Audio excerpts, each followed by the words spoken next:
Joining me now from London with the latest is our Arise News chief correspondent, John Cookson. John, it's good to see you. John, what are the MPs up to and what do they hope to achieve? Hey, dear. Yes, good to see you. It feels a little bit like Groundhog Day today on Brexit. You know, the same old stuff churning around as it was before the Christmas and New Year break. But here we are, 80 days from Brexit, and still nothing looks likely to pass through Parliament next Tuesday. But we can talk about that in a moment. What are the MPs up to? Well, those who are opposed to a no-deal Brexit are really threatening the government. Is a kind of blackmail, really, saying that if the government doesn't rule out no deal, then they'll table an amendment to the finance bill, which effectively, and to cut through all the sort of spin here, effectively means shutting down the government, because if that bill passes, then the government wouldn't have powers to levy taxes, a little bit like what's going on at the moment in the US, where there's a partial government shutdown over a political issue. So that's what we're looking at the moment. And MPs are vowing to table this amendment to the finance bill. We'll have to see if that actually materialises.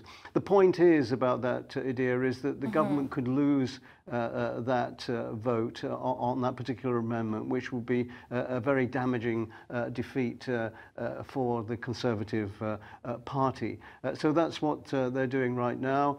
Last night, Theresa May was busy schmoozing various business leaders and politicians. She invited them round to number 10, so it was all round to Theresa's house for some Chardonnay and maybe a Prosecco or two, and she was trying to persuade them that you know, the deal that's on the table is the best that we're going to get. Yeah. Where have we heard this before, Adir? It's really, as I say, it's back to the future, really, with no real change to what we had before Christmas and New Year. Adir? Well, John, the crucial vote on whether to accept Theresa May's deal or not is February 15th. Yeah. What do you think is going to happen, John? And I want to know what you think, because you're always right. So tell us. I'm always right, aren't I, Adir? Well, not always.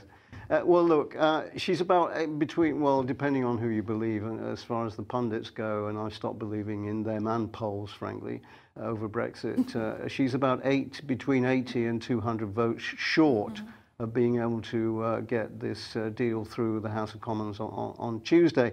And we'll, of course, be covering it live here on Arise News. But that's not the end of the story, Adir. It is open to Theresa May to represent the same bill maybe twice, maybe 3 times over, until perhaps she hopes that they actually pass it. So that's a scenario that we're looking at the moment, and that's the kind of briefing spin doctors in number 10 are putting out at the moment. So although it looks on the surface that she's set for a crushing defeat on Tuesday, you know, never say never. And also, we have to say that the government officials are talking frantically with their counterparts in Brussels at the moment to try to get some kind of further concession from the EU. Adir? Well, John, I guess the big question now is there anything more than that the EU can offer Mrs. May to help her deal get through the House of Commons? Look, if the EU can come back and say, we give a guarantee that the UK and the EU will reach a trade deal by the end of the 2-year period following Brexit, I think that could swing it in the House of Commons. Now, the EU, and I've covered these stories for many years now, they do have a tendency to leave things to the very last minute, and then, you know, almost at 59 minutes to midnight, they suddenly agree. So there is that possibility, and I wouldn't rule it out. What Brussels seems to be saying at the moment is that that they can offer some kind of, what do they call it, reassurance that there will be a trade deal before the end of 2021. Now, we're talking about that because the poisonous thing at the heart of all of this is the Northern Irish backstop, which only kicks in if there's no trade deal.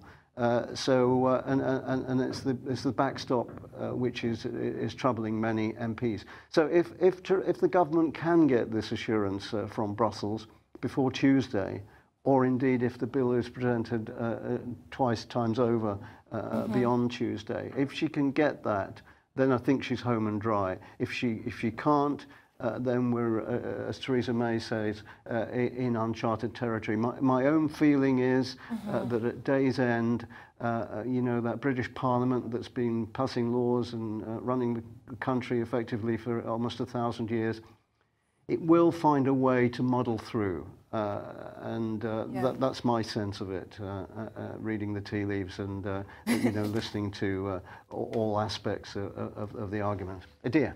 But John, what do you think will happen, or what can we expect will happen between now and the vote next Tuesday? Yeah, well, right now, I don't know whether the director can find it, but cabinet ministers are meeting at number 10 Downing Street, where Theresa May will repeat her statement that you know, what we've got now is the best deal that can be got out of Brussels, and ask a divided cabinet to support that. And then we've got the House of Commons debates, which start on Wednesday through Thursday and Friday and possibly Monday, and then there's the vote on Tuesday. And as I say, we'll be covering that live here on Arise News.